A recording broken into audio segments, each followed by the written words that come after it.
Hey guys, welcome back. कैसे हैं आप सभी लोग।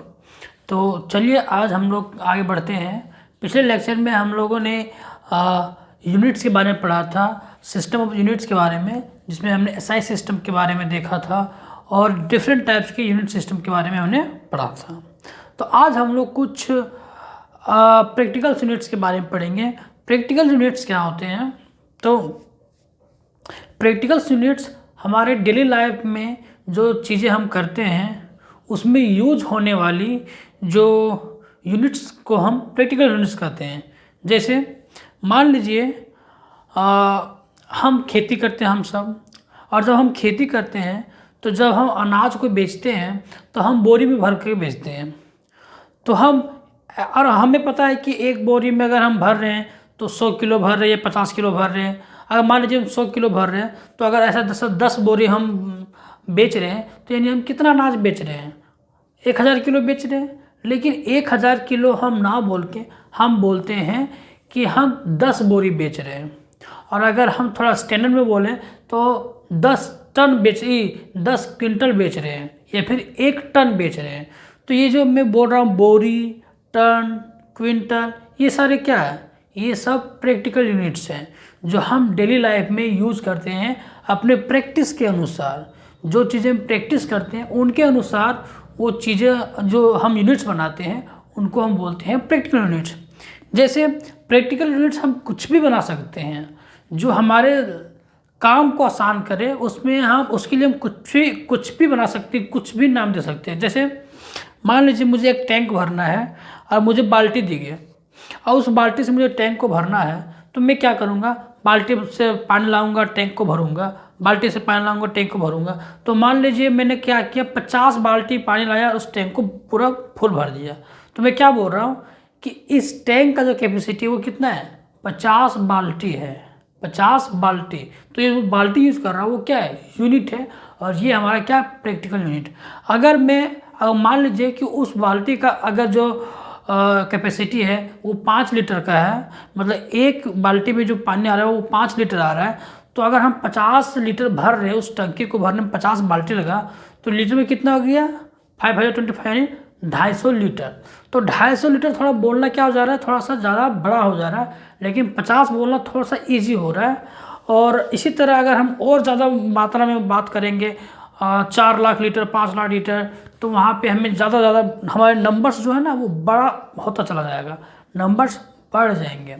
तो हम क्या करते हैं उस केस में? हम अपनाते हैं प्रैक्टिकल यूनिट्स को। और प्रैक्टिकल यूनिट्स क्या करते हैं? हमारे काम को थोड़ा सा आसान करता है। ठीक है, ओके।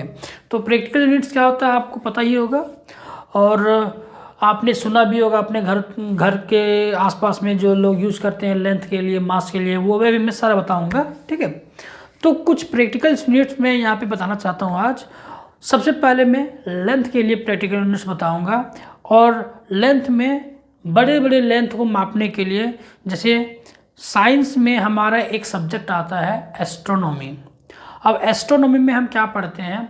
एस्ट्रोनॉमी में हम पढ़ते हैं कि सन के बारे में, स्टार्स के बारे में, प्लैनेट्स के बारे में, मून के बारे में, और बहुत सारे जो हमारे यूनिवर्स में ऑब्जेक्ट्स हैं, बड़े बड़े ऑब्जेक्ट्स हैं, उसके बारे में पढ़ते हैं और उनको हम बोलते हैं एस्ट्रोनॉमी। तो उनके बीच की जो दूरी होती है, प्लैनेट्स के बीच की दूरी, स्टार्स के बीच की दूरी, वो बहुत ज़्यादा दूरी होती है। हम उसको किलोमीटर्स में या मीटर्स में मापेंगे तो नंबर्स बहुत बड़ा हो जाएगा। 10 के पावर 12, 13, 15, 16 जीरो लगाना पड़ता है, मतलब इतना जीरो लगाना पड़ता है 10 के बाद। तो उसको बोलना भी थोड़ा सा सही नहीं रहेगा, क्योंकि उतना बड़ा नंबर बोलना थोड़ा हमारे लिए और याद करना डिफ़िकल्ट हो जाता है। तो वहाँ पे हम बनाते हैं प्रैक्टिकल यूनिट्स, और उन प्रैक्टिकल यूनिट्स को यूज़ करके हम एस्ट्रोनॉमी को पढ़ते हैं। तो उनमें से सबसे पहला जो एस्ट्रोनॉमिकल यूनिट है वो है हमारा लेंथ के लिए जो है वो एस्ट्रोनॉमिकल यूनिट। अब ये एस्ट्रोनॉमिकल यूनिट क्या होता है? तो इसका अगर इसका डेफिनेशन देखें तो the mean distance between the earth and sun is 1 AU। मतलब सन और अर्थ के बीच का जो दूरी है उसको क्या बोलते हैं हम लोग? 1 एस्ट्रोनॉमिकल यूनिट। अब यहाँ पे एक चीज़ लिखा हुआ मीन क्यों लिखा हुआ? क्योंकि देखिए आगे जाके आप ग्रेविटेशन चैप्टर में पढ़ोगे कि जो अर्थ जो है वो सन के चारों ओर सर्कुलर ऑर्बिट में ना घूम के इलिप्टिकल ऑर्बिट में घूमता है। और इलिप्टिकल ऑर्बिट कैसा होता है, तो मान लीजिए क्या हमारा इलिप्स है, इलिप्स का ये सेंटर है, तो उसके इलिप्स के दो फोकस होते हैं, एक यहाँ पे होता है, एक यहाँ पे होता है। तो अगर मान लीजिए कि सन इस फोकस पे है, तो हमारा अर्थ जो है इस इलिप्स में घूम रहा है चारों तरफ। तो अगर यहाँ पे है अर्थ तो डिस्टेंस क्या है, ज़्यादा है, यहाँ पे है तो थोड़ा सा कम है, यहाँ पे है तो सबसे कम है। तो इस तरह से हम देख पा रहे हैं कि हमारा जो डिस्टेंस है वो क्या कर रहा है, अलग अलग है, यानी वेरी कर रहा है। तो सबका अगर मीन निकालें यानी एवरेज डिस्टेंस निकालें तो वो ये आता है हमारा एस्ट्रोनॉमिकल यूनिट। यहाँ पे जो हम मीन का बात कर रहे हैं वो एवरेज का बात कर रहे हैं कि जो एवरेज डिस्टेंस है सन और अर्थ के बीच का उसको बोलते हैं 1 एस्ट्रोनॉमिकल यूनिट। और नाम से आप देख सकते हैं एस्ट्रोनॉमिकल, क्योंकि एस्ट्रोनॉमी में यूज करते हैं, और यूनिट मतलब यूनिट के लिए यूज कर रहे हैं। ओके, अब 1 एस्ट्रोनॉमिकल यूनिट, तो 1 एस्ट्रोनॉमिकल यूनिट ठीक है, हमने बना दिया स्टैंडर्ड कि सन और अर्थ के बीच का डिस्टेंस को 1 AU यानी 1 एस्ट्रोनॉमिकल यूनिट बोलेंगे। अब इसको हम पहचानेंगे कैसे, मतलब हम क्या पहचानते हैं, हम इसको पहचानते हैं, मीटर को, 1 मीटर को पहचानते हैं। तो 1 एस्ट्रोनॉमिकल यूनिट क्या इतना है, इतना है, ये इतना है, ये कितना है। और हमें पता है कि अर्थ और सन के बीच की दूरी बहुत ज़्यादा है, तो इतना इतना तो हो नहीं सकता, इसका मतलब कि वो बहुत बड़ी दूरी है। तो हम उसको मीटर में कन्वर्ट करके देखना चाहते हैं कि कितनी बड़ी है। तो हमने जब ये डिस्टेंस को कैलकुलेट किया, सन और अर्थ के बीच में डिस्टेंस कैलकुलेट किया। अब वो कौन सा मेथड से कैलकुलेट करते हैं वो यहाँ पे चर्चा करने का कोई बात है नहीं, सिर्फ आप वैल्यू याद रखिए कि जब हमने कैलकुलेट किया तो जो डिस्टेंस आया मीटर में वो आया 1.496 इंटू 10⁻11 मीटर, यानी 10 के बाद 11 जीरो लगाना है, इतना मीटर। और इसको अगर राउंड अप करके लिखें तो आता है हमारा ये 1.5 इंटू 10⁻11 मीटर। और इसको अगर हम किलोमीटर में चेंज करें तो ये ऑलमोस्ट आता है 15 करोड़ किलोमीटर, 15 करोड़ किलोमीटर, ठीक है।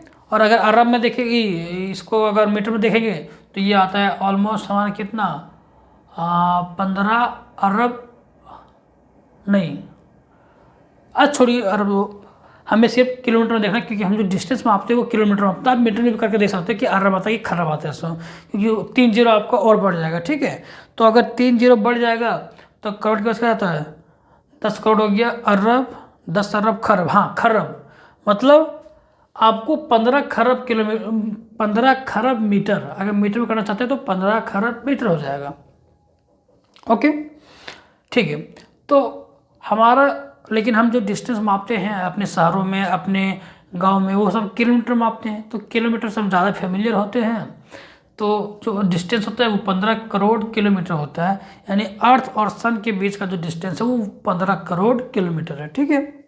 अब जब इमेजिन कीजिए कि अगर इसको आप मीटर में लिख के अगर इसको आप कहीं लिखना चाहें तो आपको कितना ज़्यादा जीरो लगाना पड़ेगा, या फिर आपको इस तरह से याद करना पड़ेगा 10⁻11, 10⁻12, 10, इस तरह से। तो ये क्या करता है, थोड़ा सा हमारा काम को थोड़ा फजीत बनाता है।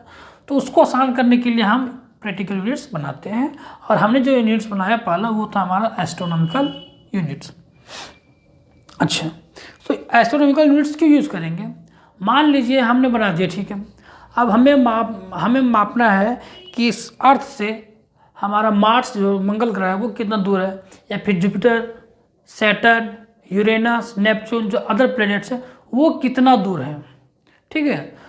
तो हम क्या करेंगे, इसी को यूज़ करेंगे, क्योंकि हमें अपने सोलर सिस्टम के अंदर डिस्टेंस मापना है, तो हम एस्ट्रोनॉमिकल यूनिट्स को यूज़ करेंगे। मान लीजिए कि अर्थ और मार्स के बीच का जो डिस्टेंस है इससे डबल है, ये डिस्टेंस से डबल है, तो हम बोलेंगे कि 2 एस्ट्रोनॉमिकल यूनिट्स है, मतलब अर्थ और सन के बीच का जो जितना दूरी है उससे दुगुना दूरी है किसके बीच में, सन, ये मार्स और अर्थ के बीच में। और अगर बोल दें कि 8 गुना दूरी है ये सैटर्न यानी शनि ग्रह और अर्थ के बीच में, 8 गुना दूरी है, मतलब क्या है 8 AU का बात हो रहा है, 8 AU यानी 8 एस्ट्रोनॉमिकल यूनिट। मतलब कि हम क्या कर रहे हैं, इसको हम मल्टीप्लाई करते चले जा रहे हैं तो हमें क्या मिल जा रहा है, डिस्टेंस मिल जा रहा है। हमें बड़ा बड़ा नंबर याद करने का जरूरत नहीं पड़ रहा है, हमें सिर्फ इसको याद करना पड़ता है और उसको क्या करते हैं, मल्टीप्लाई करते हुए चल जाते हैं। इसी तरह का हमें नेपच्यून को मापना है, नेपच्यून का डिस्टेंस कितना अर्थ से, तो हम इसे एस्ट्रोनॉमिकल यूनिट में माप सकते हैं, जो भी आएगा आप नेट पे सर्च करके देख लेना कितना आता है इसको। ओके, तो ये हमारा क्या हो गया, एस्ट्रोनॉमिकल यूनिट्स, जो हम सोलर सिस्टम के अंदर यूज़ करते हैं। अब मान लीजिए हमारी स्टडी और बड़ी, हमने स्टार्स के बारे में पढ़ना शुरू कर दिया है। जब हम स्टार्स के बारे में पढ़ना शुरू कर दिया, तो जब हम स्टार्स के बीच में जो डिस्टेंस निकलती है ना, वो और ज़्यादा हो जाता है। क्यों? क्योंकि स्टार्स बहुत दूर में सिचुएटेड है, बहुत दूर में स्थिर है, तो हमारा और ज़्यादा ये भी हमारा बढ़ने लगा, एस्ट्रोनॉमिकल यूनिट्स आने लगा। हम जब डिस्टेंस मेजर करते थे एस्ट्रोनॉमिकल यूनिट्स में स्टार के बीच में, तो ये 5000 एस्ट्रोनॉमिकल यूनिट्स, 10,000, 15,000 एस्ट्रोनॉमिकल यूनिट्स इस तरह से आने लगा।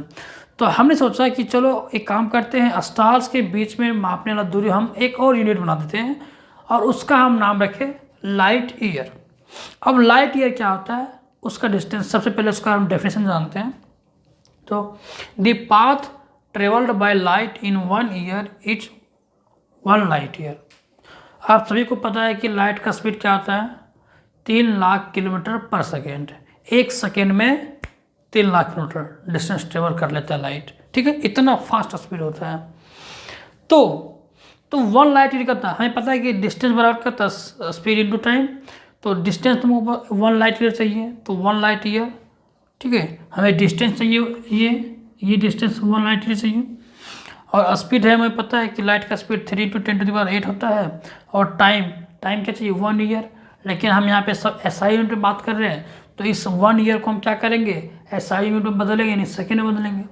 तो हमें पता है कि एक साल में कितने दिन होते हैं, 365 दिन होते हैं, ठीक है। और एक दिन में 24 घंटे होते हैं, तो 24 से मल्टीप्लाई कर दिया। अब एक घंटे में 60 मिनट होते हैं, तो 60 से मल्टीप्लाई कर दिया। और एक मिनट में 60 सेकेंड होते हैं, तो फिर से 60 से मल्टीप्लाई कर दिया। तो जो ओवरऑल ये जो है वो सेकेंड में आया। और इसको अगर हम मल्टीप्लाई करेंगे, सॉल्व करेंगे, तो जो हमारा वैल्यू आता है 1 लाइट ईयर, वो आता है 9.46 × 10⁻15 मीटर। मतलब कि ये देखिए, अब देख पा रहे हो कि एस्ट्रोनॉमिकल यूनिट से भी क्या है, 10,000 गुना बड़ा यूनिट है। एस्ट्रोनॉमिकल यूनिट से 10,000 गुना, ये 10⁻11 है और ये 10⁻15 है, यानी 10,000 गुना ज़्यादा बड़ा है किससे, 1 एस्ट्रोनॉमिकल यूनिट से। और ये क्या है, लाइट ईयर, यानी एक साल में लाइट कितना दूरी ट्रेवल करता है। जितना दूरी ट्रेवल किया, मान लीजिए ये दूरी ट्रेवल किया लाइट ने एक साल में, जैसे मेरे कहने का मतलब है कि मैंने यहाँ से क्या किया, अर्थ से एक टॉर्च छोड़ा, मतलब एक टॉर्च जलाया, या मैं अपने मोबाइल का फ्लैश लाइट जलाया। अब मेरे मोबाइल की फ्लैश लाइट से लाइट निकला, अब वो लाइट निकला और मैंने घड़ी को ऑन कर दिया। अब वो लाइट चल रहा है यूनिवर्स में, पूरा अर्थ से बाहर निकला, मार्स तक पहुंचा, मार्स से बाहर निकला, सैटर्न तक पहुंचा, नेपच्यून तक पहुंचा, उसके बाद हमारे सोलर सिस्टम से बाहर निकला, सोलर सिस्टम से बाहर निकल के वो ट्रेवल कर रहा है, पूरा यूनिवर्स में ट्रेवल करते गया। और जब एक साल बीत गया, तो जहाँ तक वो लाइट जो निकला था, एक साल पहले निकला था, जहाँ तक पहुँचा, तो अर्थ से वहाँ तक का डिस्टेंस हम कहेंगे कि 1 लाइट ईयर है। कितना डिस्टेंस है, 1 लाइट ईयर।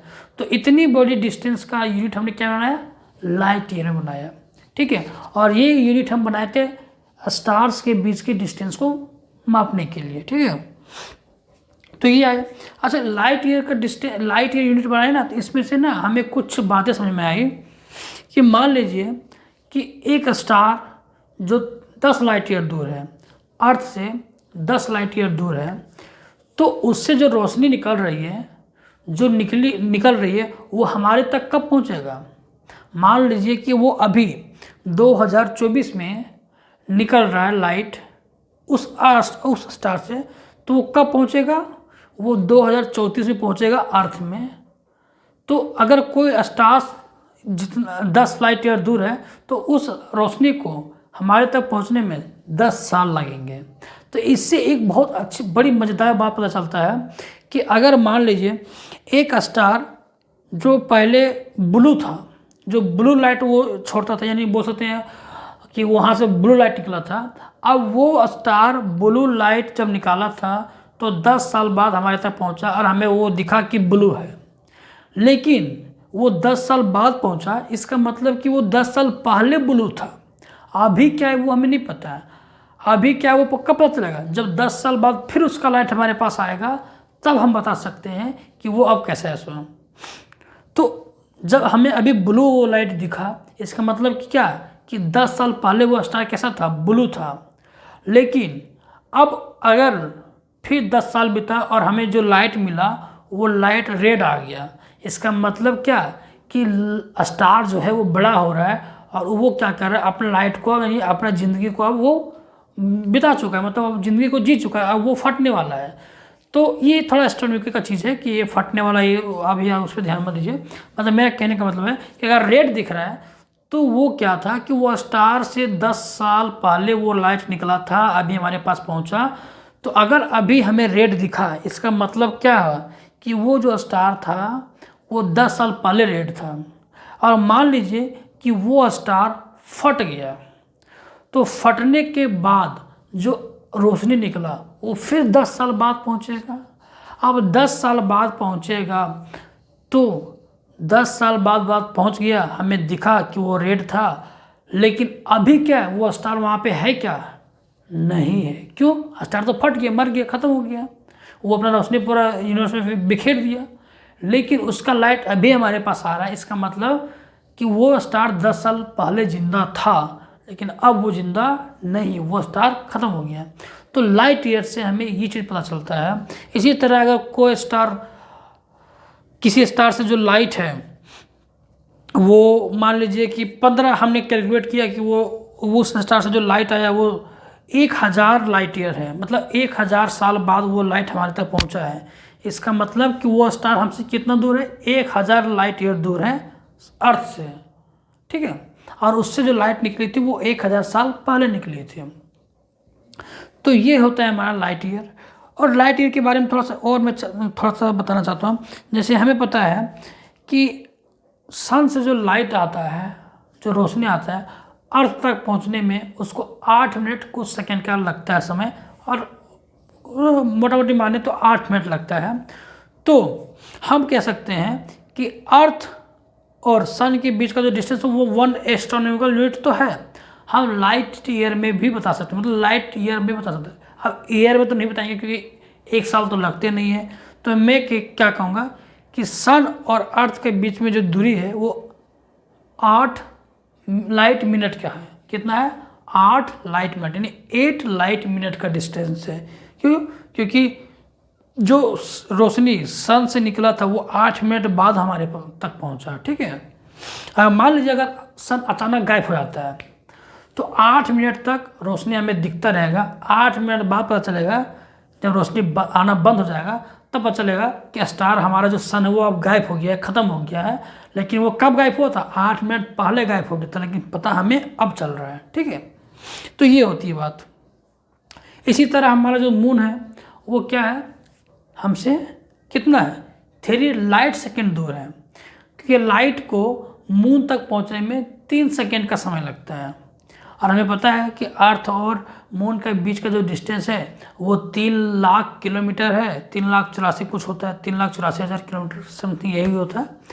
तो हम कह सकते हैं मोटा मोटी कि जो अर्थ और मून का बीच के जो डिस्टेंस है वो कितना है, वो है 3 लाइट सेकेंड। क्या है? 3 लाइट सेकेंड। अब यहाँ पे ईयर में यूज नहीं कर रहा, क्यों? क्योंकि 1 साल तो लग ही नहीं है। कितना लग रहा है? 3 सेकेंड। अगर किसी प्लेनेट का, अर्थ से अगर किसी प्लेनेट के बीच में जो डिस्टेंस है वो हमने निकाला और वो लगा कितना, 3 लाइट आवर। मतलब क्या है कि जो लाइट है जो अर्थ से हम छोड़े वो 3 घंटा में क्या है, उस प्लेनेट तक पहुंच गया। तो दोनों के बीच जो डिस्टेंस है वो 3 लाइट आवर है।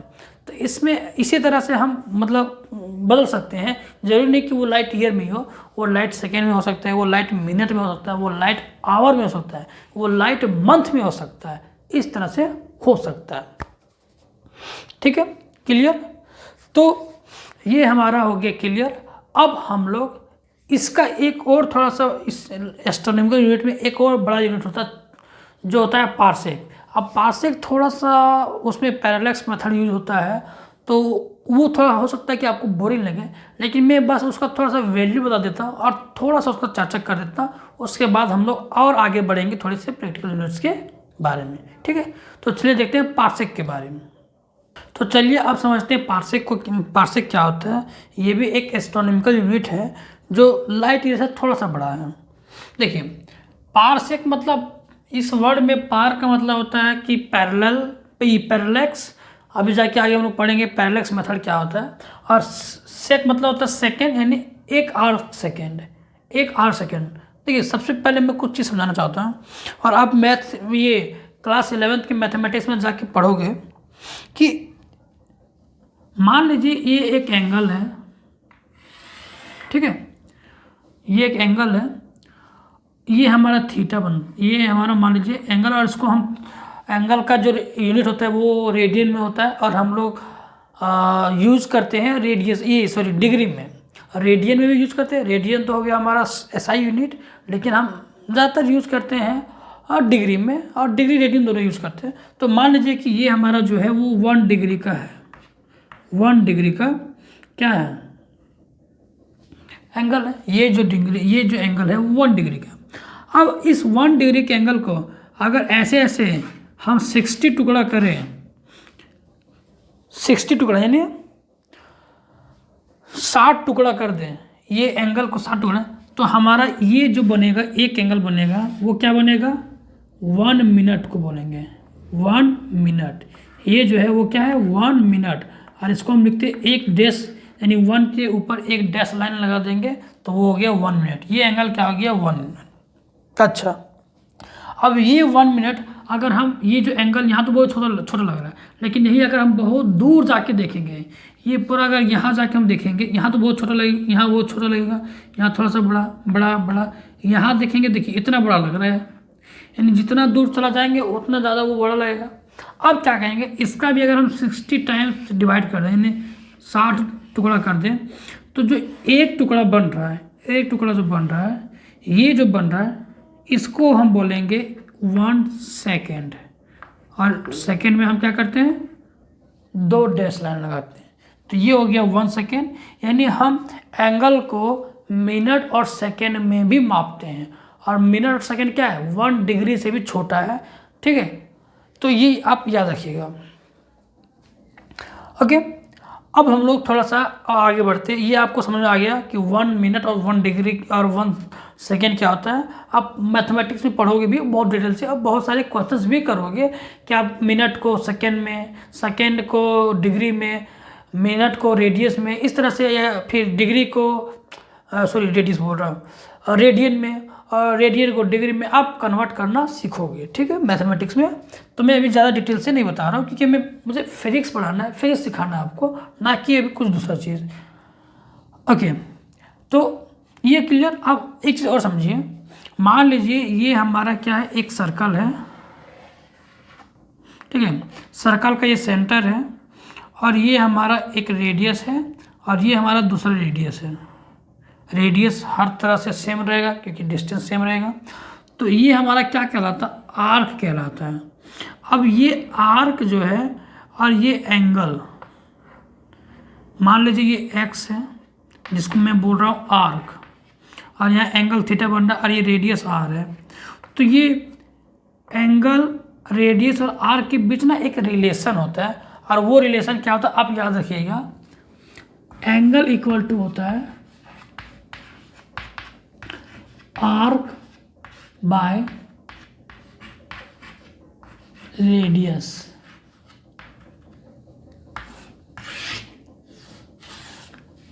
इस फॉर्मूले को आप रट जाओ, बहुत यूज होने वाला है, बिलीव कीजिए बहुत ज़्यादा यूज होगा। आप चाहे 11th 12th ग्रेजुएशन MSc जो भी पढ़ना है, ये फॉर्मूला आपको बहुत यूज होने वाला है, इसलिए आपको इसको रट जाओ। तो ये रिलेशन होता है। अब ये रिलेशन और इसको समझने के बाद अब हम समझ सकते हैं कि 1 पार्सेक डिस्टेंस क्या होता है, ठीक है। तो मैं इसको मिटाता हूँ और थोड़ा सा, अच्छा यहाँ पे मैंने डेफिनेशन लिखा है वो आप थोड़ा देख लीजिए। 1 parsec is the radius of circle. 1 parsec क्या है, सर्कल का रेडियस है, यानी डिस्टेंस का बात हो रहा है। रेडियस क्या होता है, डिस्टेंस ही होता है ना। At this centre which an arc of circle, जो एक सर्कल का आर्क जो 1 डिग्री का वही है कि of 1 astronomical unit long substance and angle of 1 degree. मतलब कह रहा है कि वह रेडियस का जो डिस्टेंस है, जो एक एस्ट्रोनॉमिकल यूनिट का जो आर्क है सर्कल का, 1 एस्ट्रोनॉमिकल यूनिट का जो आर्क है वो 1 डिग्री अगर 1 सेकेंड का अगर एंगल बना रहा है, ये जो एंगल बना रहा है वो 1 सेकेंड का बना रहा है, तो उसको हम बोलेंगे, इस रेडियस को बोलेंगे 1 पार्सेक। समझते हैं डिटेल से, ठीक है। ये आप उसका डेफिनेशन लिख लीजिए, उसके बाद मैं समझाता हूँ। देखिए, मान लीजिए ये हमारा क्या है, एक रेडियस है, ठीक है, और ये हमारा क्या है 1 एस्ट्रोनॉमिकल यूनिट। ये क्या है 1 एस्ट्रोनॉमिकल यूनिट, यानी अर्थ। मान लीजिए यहाँ पे अर्थ है और यहाँ पे सन है, तो दोनों के बीच का डिस्टेंस 1 एस्ट्रोनॉमिकल यूनिट होता है। तो ये हमारा जो रेडियस का ये पार्ट है जिसको आर्क बोलेंगे, ये 1 एस्ट्रोनॉमिकल यूनिट है, 1 एस्ट्रोनॉमिकल यूनिट, ठीक है। अब मान लीजिए ये यहाँ पे कुछ एंगल बना रहे हैं, मान लीजिए ये 35 डिग्री, ये और छोटा बनाएगा, ये और छोटा बनाएगा। इसी तरह ये बनाते बनाते मान लीजिए कि ये बनाया हमारा 1 मिनट का एंगल, 1 मिनट का एंगल। इसी तरह ये बनाया हमारा 2 सेकेंड का एंगल। तो हमने क्या किया, इसको और पीछे कर दिया, तो ये एंगल और छोटा बन जाएगा। ये एंगल जो बनेगा, अब मान लीजिए ये जो एंगल हमने मेजर किया वो बना क्या 1 सेकेंड का। तो ये जो 1 सेकेंड का जो एंगल बन रहा है, कहाँ बन रहा है, इतने बड़े डिस्टेंस पे बन रहा है। तो ये जो डिस्टेंस है ना, ये डिस्टेंस कहलाता है हमारा 1 पारसेक। समझ आ रही बात? तो इसको मैं बताना चाहूँगा, तो 1 पारसेक वो डिस्टेंस होता है कि एक एस्ट्रोनॉमिकल यूनिट का जो आर्क है वो एंगल बनाएगा कितना का 1 सेकेंड का, तब जो रेडियस होगा, यानी जो रेडियस, ये तो आर्क हुआ, ये रेडियस है, तो ये भी रेडियस है, दोनों रेडियस है, ठीक है। तो 1 एस्ट्रोनॉमिकल यूनिट्स का आर्क अगर सेंटर पे, अगर इसको मैं ऐसे बनाऊं तो एक बनेगा ना, पूरा क्या बनेगा, एक सर्कल बनेगा। तो एक 1 एस्ट्रोनॉमिकल यूनिट का एक आर्क सेंटर पे अगर 1 सेकेंड का एंगल बना है, ये एंगल 1 सेकेंड का, तो जो ये रेडियस है वो रेडियस क्या कहलाएगा हमारा 1 पारसेक डिस्टेंस कहलाएगा, ठीक है। बस यही है और कुछ नहीं, और मैं इससे ज़्यादा भी बताऊंगा भी नहीं वरना आप बोर होने लगोगे, ठीक है। तो ये होता है हमारा 1 पारसेक। अब हम लोग, ये तो वो एस्ट्रोनॉमिकल यूनिट्स, लेकिन एस्ट्रोनॉमिकल यूनिट्स हमारे डेली लाइफ में यूज ही नहीं होता है। ये तो एस्ट्रोनॉमी जो पढ़ता है उनके लिए यूज होता है। तो हमारे डेली लाइफ में जो यूज होता है ना, अब वो उन यूनिट्स के बारे में हम लोग चर्चा करते हैं, ठीक है। अभी हमने पढ़ा था कुछ एस्ट्रोनॉमिकल यूनिट्स के बारे में, लेकिन अर्थ में एस्ट्रोनॉमिकल यूनिट्स हम उतना यूज नहीं करते, वो सिर्फ एस्ट्रोनॉमी के जो पढ़ते हैं उनके लिए यूज होता है। पर हम अपने डेली लाइफ में लेंथ को मेजर करने के लिए कुछ प्रैक्टिकल यूनिट्स यूज़ करते हैं, जो हमारे ब्रिटिश ज़माने से चलते आ रहा है, क्योंकि इंडिया में ब्रिटेन के लोग राज किए थे, तो उनका जो यूनिट चलता था वही हम सब ने अडोप्ट किया हुआ था। तो कुछ प्रैक्टिकल यूनिट्स है जो अभी भी हम लोग यूज़ करते हैं हमेशा। अब देखेंगे तो अगर कोई ज़मीन को अगर ख़रीदता है या फिर किसी चीज़ को मापता है, कोई दीवार वाल मापता है, तो बोलता है कि वो इतना फुट में है, इतना इंच में है। तो जो फुट है, इंच है, ये सब क्या है, प्रैक्टिकल यूनिट है। तो कुछ डेटा यहाँ पर लिखा हुआ, जैसे देखिए 1 इंच जो होता है वो, देखिए हम जो भी यूनिट बनाएंगे, प्रैक्टिकल यूनिट जो भी बनाएंगे, हम उनको कंपेयर करेंगे किससे, जिसको हम जानते हैं, जिसको हम स्टैंडर्ड बना चुके हैं। स्टैंडर्ड हम किसको बना चुके हैं, मीटर को। 1 मीटर हमें पता है कितना होता है, ये होता है 1 मीटर। अब इसी से हम कंपेयर करेंगे कि 1 फुट छोटा होता है या बड़ा होता है, कितना होता है, ठीक है। तो जो 1 इंच होता है हमें पता है ऑलमोस्ट हमारा जो अंगुली का एक लाइन होता है उतने बराबर होता है। जो अगर मीटर में देखें तो 0.254 मीटर होता है, अगर सेंटीमीटर देखें तो 2.5 सेंटीमीटर। आपके पास जो 15 सेंटीमीटर या 30 सेंटीमीटर का जो स्केल है, उसमें एक लाइन और दूसरे लाइन के बीच का जो डिस्टेंस होता है, बड़ी वाली लाइन, उसके बीच का जो डिस्टेंस होता है वो होता है 1 सेंटीमीटर। तो ये ऑलमोस्ट 2.5 सेंटीमीटर होता है 1 इंच, ठीक है। ओके, इसी तरह 1 फुट हम लोग मापते हैं। 1 फुट अगर हाथ से भी मापते हैं, ऐसे ऐसे करके 1 फुट मापते हैं ना, तो हम ऐसे भी माप सकते हैं कि 1 फुट क्या होता है। ऑलमोस्ट ये आपका होता है 0.3048, और उसको हम बोल सकते हैं कि ये ऑलमोस्ट 3 मीटर होता है। 0.3 मीटर, सॉरी 3 मीटर नहीं, 0.3 मीटर। तो ये ऑलमोस्ट 0.3 मीटर के बराबर होता है 1 फीट। 1 फीट जो होता है वो होता है 0.3 मीटर के बराबर। अगर एग्जैक्ट में देखें तो 0.3048 मीटर। इसी तरह 3 फीट, ऐसे 1 फुट 2 फुट 3 फुट अगर लगे तो वो मीटर में कितना बन जाता है 1 यार्ड। और यार्ड भी हमारा एक प्रैक्टिकल यूनिट है। हम लोग मैच देखते हैं तो हमें पता है कि जो पावर प्ले का जो सर्कल होता है वो 30 यार्ड का होता है। मतलब कितना 30 यार्ड मतलब 90 फीट का। यानी वो क्या, अगर हम सेंटर से मापे वो डिस्टेंस तो वो कितना होता है 90 फीट का होता है। क्योंकि 1 यार्ड कितना होता है 3 फीट के बराबर होता है। यानी 1 यार्ड 3 फीट के बराबर होता है, तो 90 फीट हुआ। यानी जो सर्कल होता है में पावर प्ले का वो क्या होता है 90 फीट का होता है, ठीक है। और मीटर में अगर देखें तो ये ऑलमोस्ट हमारा 0.9144, यानी 1 यार्ड आपका अगर देखें तो आपका 1 मीटर के बराबर होता है, ठीक है। अब जो क्रिकेट पिच होता है वो कितना होता है, वो होता है हमारा 22 यार्ड का। जो क्रिकेट पिच होता है जिसमें बैटिंग किया जाता है, जिसमें बॉलिंग किया जाता है, वो जो होता है वो होता है 22 यार्ड का। और अगर मीटर में देखें तो वो ऑलमोस्ट हमारा 20 मीटर के बराबर होता है। क्योंकि देखिए 1 यार्ड और मीटर में थोड़ा सा अंतर है, ज़्यादा अंतर नहीं है। तो अगर 22 यार्ड हो रहा है तो मीटर में ज़्यादा अंतर नहीं होगा, तो वो 20 यार्ड। यानी जो क्रिकेट पिच होता है वो यार्ड में 22 यार्ड के बराबर होता है और मीटर में 20 मीटर के बराबर होता है।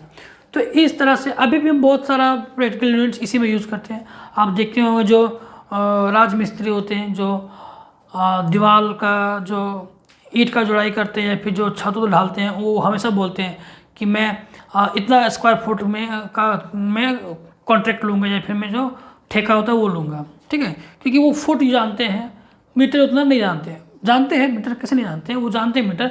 और 3.5 फुट अगर कर दें तो वो 1 मीटर के बराबर होता है, 3.5 फुट ऑलमोस्ट, ठीक है। तो सब जानते हैं, हम सब जानते हैं ये चीज़। तो ये हम इंडिया में यूज़ करते हैं। यूएस में कुछ प्रैक्टिकल यूनिट्स यूज होता है। देखिए अगर मैं प्रैक्टिकल यूनिट्स का बात कर रहा हूँ अलग अलग देश में, इसका मतलब ये नहीं कि वो देश वाले एसआई यूनिट को नहीं जानते हैं। सारे देश के लोग एसआई यूनिट को जानते हैं क्योंकि वो स्टैंडर्ड है, वो सारे देश के साइंटिस्ट मिल के नहीं बनाया है, तो वो सभी को पता है। तो यूएस में ना डिस्टेंस को मापने के लिए अलग एक यूनिट यूज होता है जिसको बोलते हैं माइल। तो 1 माइल जो होता है वो थोड़ा हमारे मीटर से बड़ा होता है। हमारा क्या मतलब जो एसआई सिस्टम होता है उससे बड़ा होता है, जो 1609 मीटर के बराबर होता है, ठीक है। और 1 नॉटिकल माइल जो होता है, यानी नॉटिकल माइल क्या होता है उसको समझिए। नॉटिकल माइल देखिए, हमारा अर्थ जो है वो क्या है, राउंड शेप में है। और हम जो डिस्टेंस मापते हैं, वो कोई भी डिस्टेंस मापते हैं तो वो 2 पॉइंट के बीच का शॉर्टेस्ट डिस्टेंस मापते हैं। ऐसे करके नहीं मापते हैं, ऐसे मापते हैं। लेकिन हमारा अर्थ तो क्या है, राउंड है। अब मान लीजिए कोई पानी का जहाज़ है जो यहाँ से जाना है इसको यहाँ, तो वो तो ऐसे तो जा नहीं सकता, अर्थ में सुरंग बना के तो जा नहीं सकता। तो वो क्या करेगा, ऐसे करके जाएगा, ठीक है। एक ये हुआ डायरेक्ट और एक ये हुआ, और एक जो एरोप्लेन जाएगा वो थोड़ा सा और ऊपर करके उठ के जाएगा। तो हाँ, जो नॉटिकल माइल्स होता है ना, ये इसके लिए यूज होता है क्योंकि ये डिस्टेंस थोड़ा ज़्यादा होता है। ये अगर 1 माइल है तो ये थोड़ा सा 1 माइल से ज़्यादा होगा जो ये डिस्टेंस है। और आप देख पा रहे कि 1 माइल 1609 मीटर के बराबर होता है और 1 नॉटिकल माइल जो होता है वो 1852 मीटर के बराबर होता है। यानी ये 1 माइल से थोड़ा सा बड़ा डिस्टेंस होता है 1 नॉटिकल माइल, जो आप यहाँ पे देख सकते हैं कि ये डिस्टेंस आपको थोड़ा सा बड़ा मिलेगा इस डिस्टेंस से। क्यों, और ये नॉटिकल माइल इसलिए यूज़ किया जाता है ताकि हम ये शिप या फिर जो एरोप्लेन है उसके लिए हम बता सकें कि आप कितने में चल रहे हो, ठीक है। तो नॉटिकल माइल वहाँ पे यूज़ होता है। ओके, ज़्यादा डिटेल्स में जाना नहीं है। अब ये हुए हमें बड़े डिस्टेंसेस, ठीक है। अब मान लीजिए हमें मापने हैं छोटे छोटे डिस्टेंस, ठीक है। तो अगर हमें अपने लेवल में मापना है तो हम मीटर सेंटीमीटर माप सकते हैं, लेकिन हमें अगर और छोटा में जानना है, यानी मॉलिक्यूलर लेवल में जानना है, एटॉमिक लेवल में जानना है, तो वहाँ पे हम कुछ अलग यूनिट्स यूज़ करते हैं, जैसे नैनोमीटर, एंगस्ट्रॉम। अब नैनोमीटर जो होता है, नैनो जो है वो एक प्रीफिक्स है, अभी मैं बताऊंगा कि प्रीफिक्स क्या होता है, ठीक है। तो 1 नैनोमीटर जो होता है वो ऑलमोस्ट ये हमारा 10⁹ मीटर के बराबर होता है, जो एक मॉलिक्यूल के साइज़ के बराबर होता है। और 10⁻⁹ जो होता है वो एक मॉलिक्यूल के साइज़ के बराबर, मतलब मॉलिक्यूल्स के साइज़ के को बताता है, ठीक है। अब 1 एंगस्ट्रॉम जो होता है वो 10⁻⁻10 मीटर यानी एटम के साइज़ को बताता है। जो एटम होता है वो मॉलिक्यूल से 10 गुना छोटा होता है, ठीक है। इसीलिए ये है 10⁻10 और ये 10⁻⁹ ओके। तो ये हो गया हमारा एटॉमिक स्केल। अब तो ये जो हमने पढ़ा था वो सब लेंथ के बारे में प्रैक्टिकल यूनिट था। अब हम लोग मास को भी मेजर करते हैं, तो मास का प्रैक्टिकल यूनिट क्या हो जाएगा? तो मास के लिए, सॉरी ये मास यानी एरिया के लिए होगा। यहाँ पे मैंने मास लिखा, यहाँ पे ये एरिया के लिए होगा।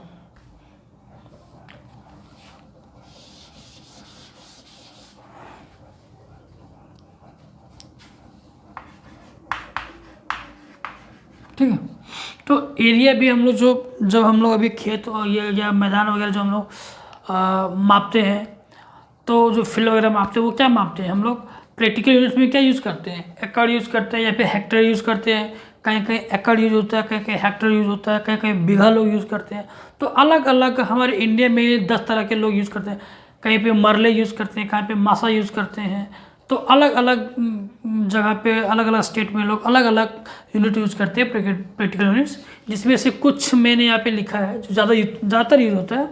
हमारे झारखंड में भी जो यूज़ होता है वो ज़्यादा बीघा और हेक्टेयर ज़्यादा यूज़ नहीं होता है, एकड़ और बीघा यूज़ होता है। बीघा गांव में लोग यूज़ करते हैं, लेकिन जो ज़्यादा कॉमनली यूज़ होता है वो होता है हमारा एकड़, ठीक है। तो 1 एकड़ कितना होता है? मान लीजिए मुझे ज़मीन खरीदना है, जो सामने वाला बोल रहा है कि 1 एकड़ ज़मीन है, तो वो कितना होता है? एकड़ तो हमें समझ में आता नहीं है, जो बेच रहा है उसको समझ में आता होगा, हमें समझ नहीं आता है। तो हम क्या करेंगे? हमें जो समझ में आता है उससे कंपेयर करेंगे। तो हमें क्या समझ में आता है? हमें स्टैंडर्ड समझ में आता है, स्टैंडर्ड यूनिट, एसआई यूनिट जो होता है मीटर में। तो उसको हम देखें कन्वर्ट करके उस ज़मीन को नापें, तो लंबाई नापें तो ऑलमोस्ट 64 आया, और चौड़ाई मापें तो 63 आया। यानी ऐसे 64 आया, ऐसे 63 आया, ठीक है। और इसको हमने क्या किया? मल्टीप्लाई कर दिया दोनों को, तो ये जो ज़मीन बना वो क्या बना? 1 एकड़ बना, ठीक है। तो अब हमें समझ में आया कि हाँ 1 एकड़ ज़मीन इतना ज़मीन होता है, ठीक है। इसी तरह एयर यूज़ होता है, जिसमें 100 मीटर स्क्वायर, जिसमें होता है 10/10 यानी 10/10 यानी 10 मीटर बाय 10 मीटर का जो प्लॉट बनेगा वो हमारा एक एयर के बराबर होता है। एयर मतलब हवा वाला एयर नहीं, ये दूसरा एयर है। इसी तरह हेक्टेयर, ये देखिए हेक्टर में भी एयर है, इसमें भी एयर, मतलब मोस्ट ऑफ ज़्यादा एयर यूज़ हुआ करता था। तो हेक्टेयर में क्या होता है कि 10⁴ यानी 10,000 मीटर स्क्वायर। इसका मतलब कि 100 मीटर इंटू 100 मीटर, यानी 100 मीटर लंबाई और 100 मीटर चौड़ाई, दोनों को मल्टीप्लाई करने पर जो एरिया बनेगा, जो खेत बनेगा, वो हमारा क्या होता है? 1 हेक्टेयर होता है। और हम सुनते भी हैं न्यूज़ चैनल में कि कोई किसान अगर खेती करता है तो बोलता है कि हम 2 हेक्टेयर में खेती करते हैं, कोई बोलता है कि 3 हेक्टेयर में खेती करते हैं। मतलब क्या है? वो उस ज़मीन के बारे में बता रहा है कि उसके पास कितना ज़मीन है, ठीक है। अगर 2 हेक्टेयर ज़मीन है, इसका मतलब क्या है कि उसके पास 100 बाय 100 का 2 प्लॉट है उस टाइप का, ठीक है। और 100 बाय 100 बहुत बहुत ज़्यादा ज़मीन होता है। तो ये हम एरिया के लिए यूज़ करते थे प्रैक्टिकल यूनिट्स। इसी तरह वॉल्यूम के लिए हम मेनली एक ही यूनिट यूज़ करते हैं, लीटर, जो हमें समझ में आता है। स्टैंडर्ड यूनिट क्या है? Metre cube. स्टैंडर्ड यूनिट क्या है? मीटर क्यूब, ठीक है। लेकिन जो प्रैक्टिकल यूनिट है वो क्या है? लीटर। अब प्रैक्टिकल यूनिट हम कैसे यूज़ करते हैं? मान लीजिए हमारे घर में कोई दूध देने के लिए आता है, दूध वाला, और वो समझता है लीटर में, और मैंने उसको बोला कि भैया आप एक काम करो ना, हमें 10⁻³ क्यूबिक, मतलब 10⁻³ क्यूबिक मीटर दूध दे दो। अब वो 10⁻³ क्यूबिक मीटर तो समझेगा नहीं, वो क्या समझता है? 1 लीटर। लेकिन हमें पता है कि 10⁻³ क्यूबिक मीटर जो होता है वो 1 लीटर के बराबर होता है। ठीक है, 1 लीटर मतलब क्या इसको बात समझिए, 10⁻³ क्यूबिक मीटर, इसको बोलते हैं क्यूबिक मीटर बोलो या फिर मीटर क्यूब, एक ही चीज़। ठीक है, इसका मतलब होता है कि 0.1 मीटर यानी कह सकते हैं 10 सेंटीमीटर, यानी 10 सेंटीमीटर का आप ऐसे लो, 10 सेंटीमीटर ऐसे लो और 10 सेंटीमीटर ऐसे लो और सबको जोड़ के एक बॉक्स बना दो। जो बॉक्स बनेगा और उसमें आप पानी भरो, तो जो पानी आएगा ना वो 1 लीटर आएगा।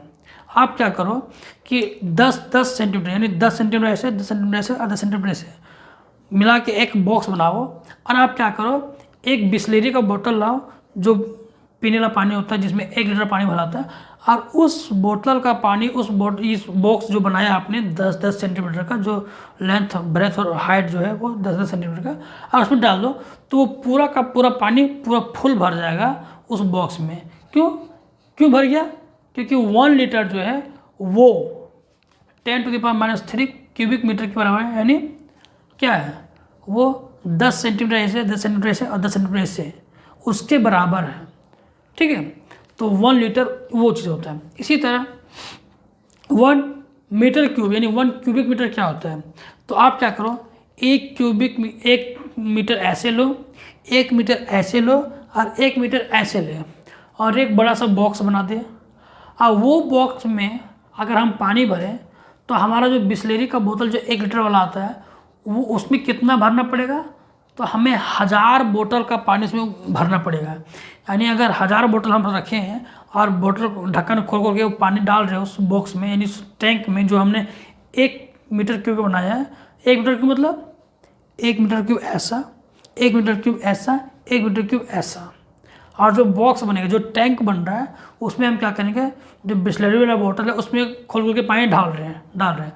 तो हमें पूरा उस टैंक को भरने के लिए जो बोटल्स लगेंगे वो कितने लगेंगे, 1000 बोटल्स लगेंगे, तब जाके वो टैंक पूरा फुल भर जाएगा। इसका मतलब कि 1 मीटर क्यूब जो होता है वो 1000 लीटर के बराबर होता है, यानी 1000 लीटर के बराबर होता है। अब ये कन्वर्सन आप याद रखिएगा कि 1 मीटर क्यूब बराबर 1000 लीटर होता है, 10⁻³ मीटर क्यूब बराबर 1 लीटर होता है, क्योंकि ये वॉल्यूम का कन्वर्सन आपको बहुत ज़्यादा यूज होगा। ये सब नहीं यूज़ होगा, ये भी यूज़ नहीं, हाँ ये यूज़ हो सकता है, ये भी ज़्यादा यूज नहीं होगा, लेकिन हाँ ये यूज होगा नैनोमीटर, क्योंकि हम एटॉमिक फिजिक्स पढ़ते हैं तो उसमें ये सब आता है और ये यूज़ होता है। ये सब ज़्यादा यूज़ नहीं होता, तो आप ये और ये ज़रूर याद रखना, ये कन्वर्सन आपको बहुत ज़्यादा यूज़ होगा फिजिक्स में जितना भी पढ़ोगे। तो अब तक हमने क्या पढ़ लिया, लेंथ के लिए और एरिया के लिए। तो अब तक हमने लेंथ के लिए प्रैक्टिकल यूनिट्स देख लिए। अब हम लोग देखते हैं मास के लिए कौन कौन से प्रैक्टिकल यूनिट्स यूज़ होते हैं।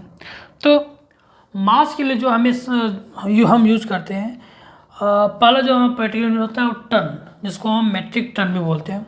जैसे हमें अनाज भेजना एक जगह से दूसरी जगह और हमें ट्रक में भर के भेजना है, तो वो अनाज हम बहुत अधिक मात्रा में भेजते हैं, और अगर उसको हम किलोग्राम में एक्सप्रेस करें तो जब हम बिल बनाएंगे या फिर जो चीज़ में हम नोट करेंगे वो पूरे पेज सिर्फ नंबर से भर जाएगा, क्योंकि एक ट्रक में कम से कम जो जाएगा वो 1 लाख 2 लाख किलोग्राम तक जाता है माल। ठीक है, तो उतना लंबा नाम लिखने से अच्छा है कि हम प्रैक्टिकल यूनिट्स यूज़ कर लेते हैं, और वो प्रैक्टिकल यूनिट्स होता है हमारा पहला टन, इसको मेट्रिक टन भी बोलते हैं। और 1 मेट्रिक टन यानी 1 टन जो होता है वो 1000 किलोग्राम के बराबर होता है। अगर मान लीजिए किसी ट्रक में 1 लाख ये 10,000 किलोग्राम माल जा रहा है, 10,000 किलोग्राम, तो उसको हम सिंपली क्या बोल सकते हैं कि उसमें क्या जा रहा है, 10 टन माल जा रहा है। कितना जा रहा है, 10 टन माल जा रहा है। ओके, तो 1000 ग्राम बोलना और 1 टन 10 टन बोलना, हमें 10 टन बोलना आसान लगता है और लिखना भी आसान लगता है इन कंपेयर टू 10,000 किलोग्राम बोलना और लिखने में। ओके, तो इसी तरह हम एक और यूनिट यूज़ करते हैं, क्विंटल। आप सबने सुना होगा कि अगर एक बोरी है जिसमें अगर हम भर दें 100 किलो के बराबर कुछ अनाज भर दें, तो वो हमारा जो यूनिट बन जाता है वो बन जाता है क्या, क्विंटल। इसी तरह हम मन यूज भी करते हैं, 1 मन मतलब होता है 40 किलो, ठीक है, 40 किलो का भी एक यूनिट बनाया गया जिसको हम बोलते हैं 1 मन। इसी तरह ब्रिटेन के लोग जो यूज़ क्या करते थे ब्रिटिश में, अभी भी यूज होता है 1 पाउंड, जिसको शॉर्ट में हम ये इसका जो यूनिट ये क्या बोलते हैं सिंबल होता है वो LB होता है। और 1 पाउंड जो होता है वो इतने केजी के बराबर होता है, जो ऑलमोस्ट 453 ग्राम के बराबर होता है।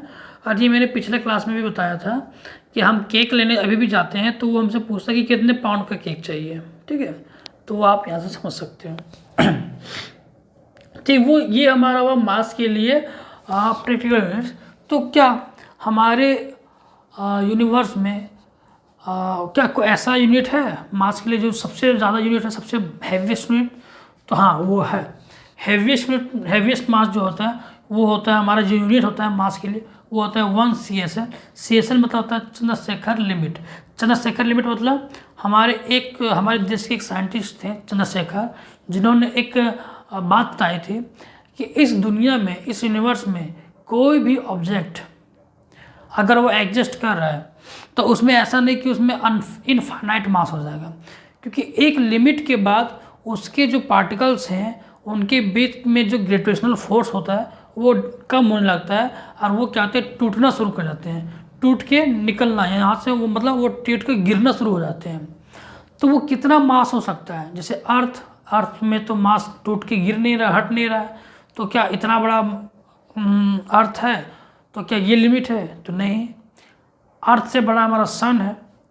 सन में भी देख रहे कि पार्टिकल्स क्या चिपके हुए, वो टूटते नहीं हैं। तो वो लिमिट कितना है, वो मास कितना होना चाहिए, कितना बड़ा मास है जो वो उस लिमिट के बाद अगर जरा से भी बढ़ जाए तो उसके पार्टिकल्स टूटना शुरू कर देंगे।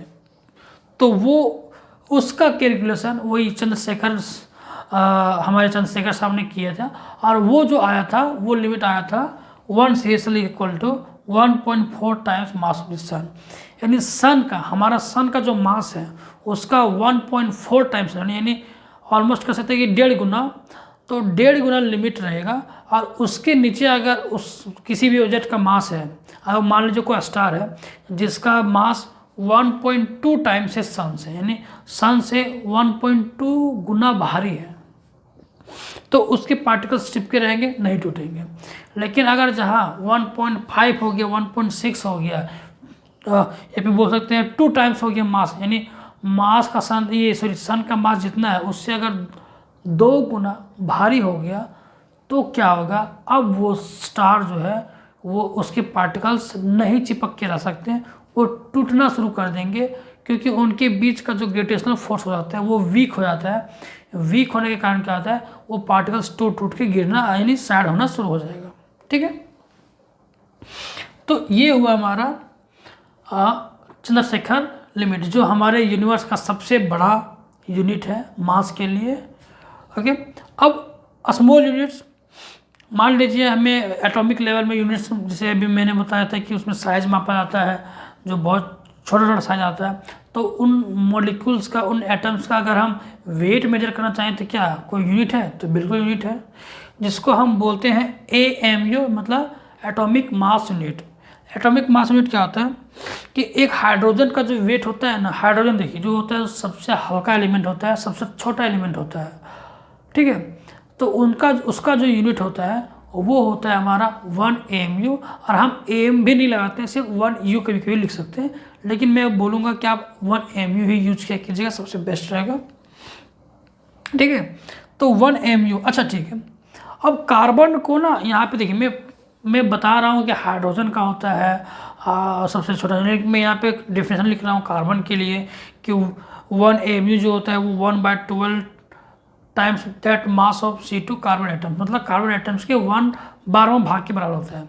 तो देखिए हाइड्रोजन एटम जो होता है वो कभी कभी किसी चीज़ में मतलब रिएक्ट कर जाता है और वो उतना अच्छा नहीं रहता है हमारे स्टैंडर्ड बनाने के लिए, तो हम कार्बन का यूज़ करते हैं। कार्बन एटम जो उसका जो आइसोटोप होता है 12 एटम वाला, उसको यूज़ करते हैं, 12 इलेक्ट्रॉन वाला, ठीक है। तो वो क्या होता है कि हम देखते हैं कि हमारा जो अधिकतर जो कंपाउंड्स होते हैं वो कार्बन से ही बने होते हैं, तो इसलिए हम कार्बन को ज़्यादा प्रीफर करते हैं। तो अगर हम देखिए कार्बन का जो एटम है उसको अगर हम 12 टुकड़ा कर दें, यानी 12 टुकड़े, मान लीजिए कार्बन का एटम इतना बड़ा है, उसको 12 भाग कर देगा तो एक टुकड़ा जो आएगा वो हाइड्रोजन के बराबर आ जाएगा। तो घूम फिर के बात तो वहीं आ जा रही है, चाहे हम हाइड्रोजन को मान के करें या फिर कार्बन को मान के करें, बात एक ही है। क्योंकि अगर हमको मुझे मान लीजिए ऑक्सीजन का मास निकालना है, तो ऑक्सीजन का मास क्या होता है, हाइड्रोजन से 16 गुना भारी होता है। ऑक्सीजन जो होता है वो हाइड्रोजन से 16 गुना भारी होता है, यानी हो जाएगा ये क्या 16 AMU, यानी 16 AMU हो जाएगा। अब उसको अगर हम कार्बन से करें तो कार्बन से क्या होता है, वो 4 गुना ज़्यादा भारी होता है। क्यों नहीं, 4 गुना नहीं, मतलब 16 AMU होता है ऑक्सीजन का और 12 AMU होता है हमारा कार्बन का। तो कुल मिला के हम ये कह सकते हैं कि हम हाइड्रोजन का लेके कैलकुलेशन कर रहे हैं या कार्बन का, कुल मिला के एक ही चीज़ आ रहा है। क्यों, क्योंकि हम यहाँ पे क्या कर रहे हैं, एक कार्बन एटम को 12 से भाग दे रहे हैं, डिवाइड कर दे रहे हैं, और जो 1 पार्ट आ रहा है, जो 1 पार्ट उसका आ रहा है, तो उसका जो मास होगा वो 1 AMU के बराबर होगा। ठीक है। अब 1 AMU कितना मास होता है, इसको हम फिल करना चाहते हैं, जो भाषा में समझ में आती है उसमें देखना चाहते हैं। तो हमें मास का कौन सा भाषा समझ में आता है, तो मास का हमें जो भाषा समझ में आता है वो आता है केजी, क्योंकि हमने स्टैंडर्ड ही बनाया है केजी। अब केजी में कितना होता है, तो 1 AMU कितने केजी के बराबर होता है, तो हमने कैलकुलेशन किया, तो वो कैलकुलेशन क्या आया, वो ये आया 1.66 इंटू 10⁻⁻27 किलोग्राम। मतलब इसको डिवाइड कर देना कितना से, डिवाइड करना 10⁻27 से, इतना हल्का होता है एक, यानी हम कह सकते हैं कि एक हाइड्रोजन का जो एटम होता है वो इतना हल्का होता है, उसका मास इतना होता है। ठीक है। अच्छा, इसी तरह 1 कैरेट बराबर जो होता है वो 200 मिलीग्राम, यानी कैरेट आप समझते होंगे, जब आप ज्वेलरी शॉप में डायमंड लेने के लिए जाते हैं तो वो आपसे पूछता है कितना कैरेट चाहिए, 2 कैरेट, 4 कैरेट, 5 कैरेट। तो इसी तरह हम एक छोटा यूनिट यूज़ करते हैं ज्वेलरी शॉप में, कैरेट, जो हमारा कितना 200 मिलीग्राम के बराबर होता है। ठीक है, यानी 1 ग्राम को क्या करो आप 1000 से भाग कर दो तो वो आता है 1 मिलीग्राम, और यहाँ पे बात क्या हो रही है 200 मिलीग्राम का। ठीक है, कोई दिक्कत नहीं। अच्छा, अब टाइम के लिए भी प्रैक्टिकल यूनिट से क्या, बिल्कुल है। हम टाइम के लिए जो हम अधिकतर जो यूनिट यूज़ करते हैं वो सेकंड यूज़ करते हैं। क्यों, क्योंकि वो हमारा स्टैंडर्ड यूनिट है। लेकिन प्रैक्टिकल यूनिट्स में सेकंड्स बहुत बड़े होते हैं, क्योंकि अगर एक दिन में कितने सेकंड्स होते हैं, 3600 सेकंड्स होते हैं एक दिन में, सॉरी 1 घंटे में होते हैं। तो एक दिन में क्या करो आप 24 से मल्टीप्लाई कर दो 36 को, तो बहुत बड़ा क्वांटिटी आ जाता है। और हम किसी को बताना है कि ये काम करने में कितना समय लगेगा, तो मैं क्या बोलूँगा 10,580 सेकंड लगेगा, मतलब जो भी वैल्यू आएगा एक दिन में, जो भी वैल्यू आएगा सेकंड में, तो हम क्या ऐसा बताएंगे, नहीं, मैं बोलूँगा कि ये काम मैं एक दिन में करके दे दूँगा। अब मैं एक दिन जो बता रहा हूँ, दिन जो बता रहा हूँ, वो डे क्या है, जो डे बोल रहा हूँ, जो दिन बोल रहा हूँ, वो क्या यूनिट बता रहा हूँ, और क्या वो प्रैक्टिकल यूनिट है जो हम प्रैक्टिस में ले रहे हैं अपनी डेली लाइफ में, जो हम देखते हैं अपने चारों तरफ। जैसे 1 ईयर किसको बोलते हैं, तो अर्थ जो है सन के चारों ओर घूमता है। तो अगर अर्थ ऐसे घूम रहा है सन के चारों ओर, तो मान लीजिए शुरू में जनवरी में 1 जनवरी को अर्थ यहाँ पे था, वो पूरा ऐसे चला चला चला, सर्दी गर्मी बरसात सब बीता और घूम के वापस यहीं आ गया, तो हम बोलते हैं कि 1 ईयर बीत गया, यानी 1 साल बीत गया। अब 1 साल में अगर सेकंड निकालने जाए तो बहुत बड़ी क्वांटिटी हो जाएगी, जो हमारे लिए पॉसिबल नहीं है याद रखना, और ना ही कहीं लिखना, और ना ही किसी को बताना। तो हम क्या करते हैं, उसके लिए एक प्रैक्टिकल यूनिट हमने बना दिया ईयर। तो हम इसको क्या बोलेंगे, ईयर। और बना कैसे, तो नेचर में देख के बना, प्रैक्टिस से हमें बना प्रैक्टिकल, इसीलिए इसको हम बोलते हैं प्रैक्टिकल यूनिट। इसी तरह हमारा आवर बना, मंथ बना, वीक बना। तो कुल मिला के हम कह सकते हैं कि मोटा मोटी एक ही बात है, प्रैक्टिकल यूनिट्स हम अपने कामों को आसान करने के लिए बनाते हैं, ना कि हमें फैशन दिखाना है। ठीक है, तो प्रैक्टिकल यूनिट्स आज मैंने पूरी तरह से बता दिया, सारा प्रैक्टिकल यूनिट्स ख़त्म हो गया। एक छोटा सा चीज़ रह गया है जो मैं अभी इसको कंप्लीट करूँगा, जो है प्रीफिक्स के बारे में। तो चलिए मैं थोड़ा प्रीफिक्स के बारे में बता देता हूँ कि प्रीफिक्स क्या होता है। तो चलिए आज की क्लास के हम लोग लास्ट टॉपिक कर लेते हैं, और हम लोग आज के इस लास्ट टॉपिक में पढ़ेंगे प्रीफिक्स के बारे में। प्रीफिक्स क्या होता है? तो हमने पढ़ा था कि एसआई सिस्टम जो होता है वो होता है एक मैट्रिक्स सिस्टम होता है। मैट्रिक्स सिस्टम का मतलब होता है कि अगर हमें बड़ा यूनिट्स बनाना है तो सिर्फ हमें क्या करना पड़ता है, 10 से मल्टीप्लाई करना पड़ता है। अगर छोटा यूनिट बनाना है तो 10 से डिवाइड करना पड़ता है। ठीक है। अब मान लीजिए हमें बड़े यूनिट्स में काम करना है, तो हम क्या करते हैं, हम बेस तो हमारा मीटर ही रहेगा क्योंकि वो एसआई स्टैंडर्ड है, एसआई यूनिट है। तो उसके नाम के पहले हम कुछ नाम लगा देंगे, कुछ प्रीफिक्स लगा देंगे, तो उससे क्या हो जाएगा, हमारा क्वांटिटी कम हो जाएगा। जैसे मान लीजिए हमारे पास एक नंबर लिखा हुआ, एक डिस्टेंस हमने निकाला, और वो डिस्टेंस क्या हो गया, इतना मीटर हो गया। ठीक है। तो 1000 मीटर बोलना थोड़ा सा डिफिकल्ट होता है इन कंपेयर टू 1 किलोमीटर बोलना, 1 किलोमीटर बोलना। अब इसको समझिए कि अब मैं ऐसा क्यों लिख रहा हूँ। देखिए, जो हमारा प्रीफिक्स होता है उनके नाम ऐसा है, उनके फैक्टर्स ऐसे हैं, और ये हमारे सिंबल है। पहले देखिए फैक्टर में 10 to the power 12, 10 to the power 9। हमारा बेस क्या है, डेका से। देखिए डेका से 10, और इसका देखिए 10 बढ़ता है, तो मैं 10 वाला नहीं लिखा हूँ। जैसे यहाँ पे डेका से हो जाएगा ये 10 तो है डेका, इसका 10 बढ़ाएंगे तो हो जाएगा हेक्टर, 10 बढ़ाएंगे तो किलो। तो यहाँ पे मैंने हेक्टर वाला नहीं लिखा है, इसी तरह यहाँ पे मैंने डेसिमल नहीं लिखा है क्योंकि वो ज़्यादा इंपॉर्टेंट नहीं रहता है। आपका ये 3 वाला इंपॉर्टेंट होता है, और आपका फिजिक्स में जो यूज़ होता है वो मोस्टली जो यूज़ होता है वो ये 3 वाला यूज़ होता है, 3 के इंटरवल में। तो 10 को बोलते हैं डेका, और जब 10 और बढ़ा दें यानी 1000 कर दें, सॉरी 10 में अगर 100 बढ़ा दें, 100 से मल्टीप्लाई कर दें तो 1000 आ जाएगा, 1000, जिसको हम किलो बोलेंगे। और 10 टू द पावर 6 को हम मेगा बोलेंगे, 10 टू द पावर 9 को गीगा बोलेंगे, 10 टू द पावर 12 को टेरा। ये नाम हमने रखा। इसी तरह छोटा में जाएंगे तो 10 टू द पावर -3 को मिली बोलेंगे, 10 टू द पावर -6 को माइक्रो बोलेंगे, 10 टू द पावर -9 को नैनो बोलेंगे, 10 टू द पावर -12 को पिको बोलेंगे। उनकी इस तरह से सिंबल से बड़ी यूनिट्स के लिए जो लेटर बनाया गया, सिंबल बड़ा लेटर बनाया गया, फर्स्ट लेटर बड़ा बनाया गया। छोटे यूनिट्स के लिए जो सिंबल बनाया गया, उनके नेम का फर्स्ट लेटर जो लिया गया छोटा में ही लिया गया। जैसे मिली के लिए एम, माइक्रो के लिए अलग बनाया गया, एम इसलिए बना सकते थे क्योंकि मिली के लिए हमने एम बना दिया था, तो माइक्रो के लिए एम नहीं बना सकते थे, इसीलिए इसके लिए हम क्या किए, म्यू को यूज़ करते हैं। ठीक है। बाकी और कोई इसमें दूसरा लॉजिक नहीं है। नैनो में एन यूज करते हैं, पिको में पी यूज करते हैं। तो इस तरह से हमारा सिंबल हुआ। अब देखिए ये हमारा सिस्टम को कैसे आसान करता है। हमने एक डिस्टेंस मापा जो है हमारा 1000 किलोमीटर। तो 1000 किलोमीटर थोड़ा लिखने में लंबा लग रहा है, पढ़ने में भी लंबा लग रहा है, बताने में भी लंबा लग रहा है, लेकिन 1000 10 to the power 3, 10 to the power 3 के जगह हम क्या लिखते हैं, किलो। तो इसके जगह हम किलो लिख दें तो ये हो जाएगा हमारा किलोमीटर, यानी 1 किलोमीटर। अब 1 किलोमीटर लिखना भी आसान है, बोलना भी आसान है, और किसी को बताना भी आसान है। इसी तरह मान लीजिए मैंने एक डिस्टेंस मापा जो आ गया ऐसे, ये आ गया।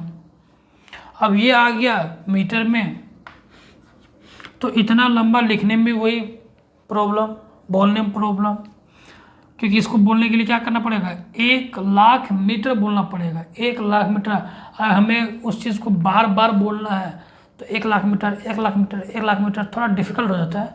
तो हम क्या करते हैं, हम देखते हैं कि इसके बदले क्या लिख सकते हैं। इसके बदले हमने एक नाम बना दिया, एक नाम रख दिया कि इतना जीरो जब आएगा तो इसका हम नाम रख देंगे, और वो नाम क्या हो जाएगा, मेगा।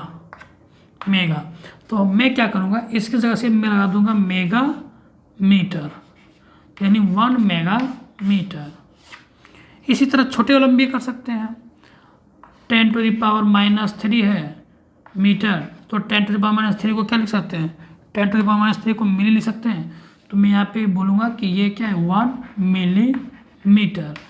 इसी तरह 1 नैनोमीटर। मतलब क्या कर रहे हैं कि जो हमारा स्टैंडर्ड यूनिट है, जो हमारा एसआई यूनिट है स्टैंडर्ड मीटर, उसके पहले एक नाम जोड़ देते हैं। किस लिए?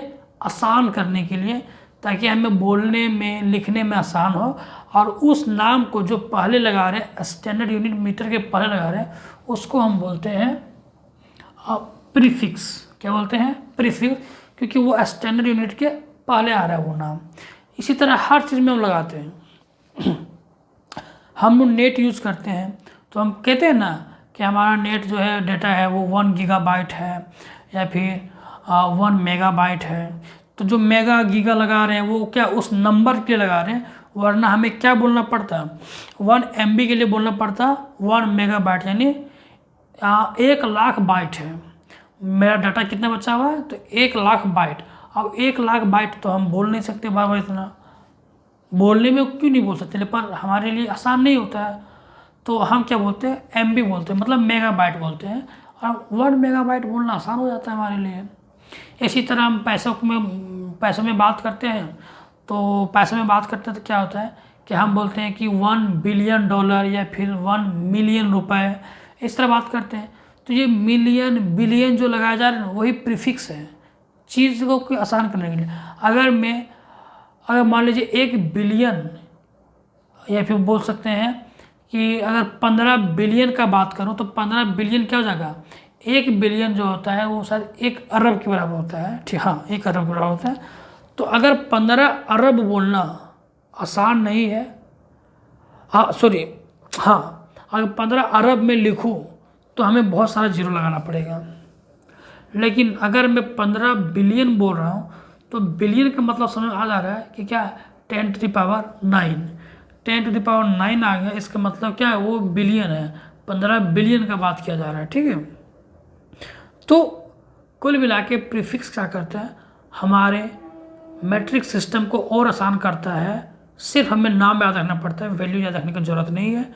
और उस नाम से ये हम बता सकते हैं कि उसका ऑर्डर क्या है, उसका वैल्यू क्या है। ठीक है, तो आई होप कि आज का लेक्चर आपको बहुत अच्छे से समझ में आया होगा। आज के लेक्चर में हम यहीं रखते हैं, बाकी मिलेंगे नेक्स्ट लेक्चर में, तब तक के लिए थैंक यू।